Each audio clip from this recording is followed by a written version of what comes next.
What's happening, everybody? Looks like we got us a live one here. I got a guy, he's just really wanting some attention today. So, you know what? We're going to give it to him. Why? Because I'm always happy to discuss anything. That's right. So, let's look at this process right here. You know what? I can't see it very well. Hold on. All right. Well, let's look at this little homegrown plate we got here. So, he says that he's private, and he says that he's DOT exempt. Maybe you need a number. You might need a number. You know, if you're DOT exempt. I did this for 2.5 years. Traveled the country for 2.5 years with my family. And can I tell you, this isn't very private. And I'm having a hard time with this guy's story too. Hold on and I'll tell you. So I check my email box and he sends this to me. And boy, he's really excited too, everybody. Anyways, this is one of my personal vans, and I bought this van straight off the showroom floor back in 1996. He walked in with no license, no ID, and I bought it.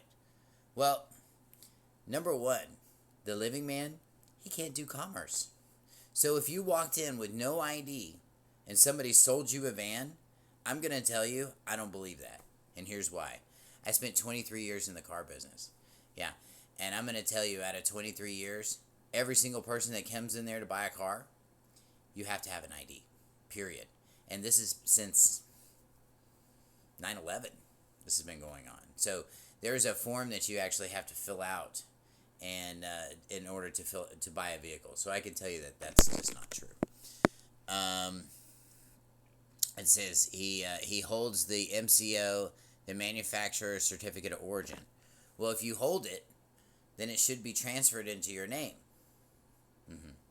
So if it's not transferred into your name, then you probably bought one of those little things online. Is probably what you did.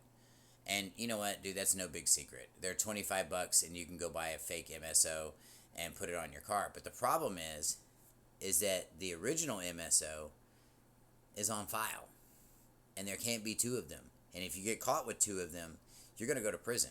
I'm just going to tell you that now.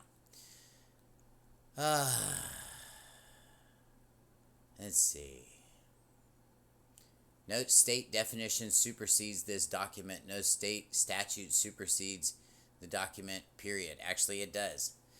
There's many states. There's many of them that do, actually. That's completely flawed. That's just somebody on a rant. You know what?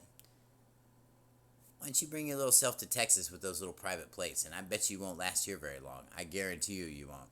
But I did, and I traveled the country for 2.5 years. And here's my plates to prove it. They're faded as you don't know what. And I didn't hide with a van backing in like this, okay? I didn't have to back in and hide my plates from anybody. I traveled the country with my family for 2.5 years in a 30-foot RV and in a van with these very plates right here. But here's what I am going to tell you. This process is not private.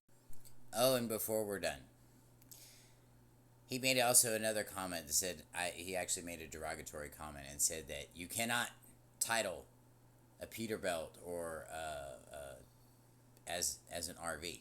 And it says right here, what classifies an RV in Texas? A vehicle that is designated for temporary human habitation for uses including recreation, camping, and seasonal use. That's right. So, can you do it? Absolutely. And if you had spent this much time in the business, you would know this. I have. I've done my time in this business, and I've done these processes, and absolutely, this absolutely can be done. And here's the laws, or you can just Google it and figure it out. Now, my other question is simply this. You know, it looks like the way this van was backed in, he probably lives in an apartment complex somewhere. And I'm saying this. Come on down to Texas and bring your little private plates down here, and I bet you won't last a minute down here.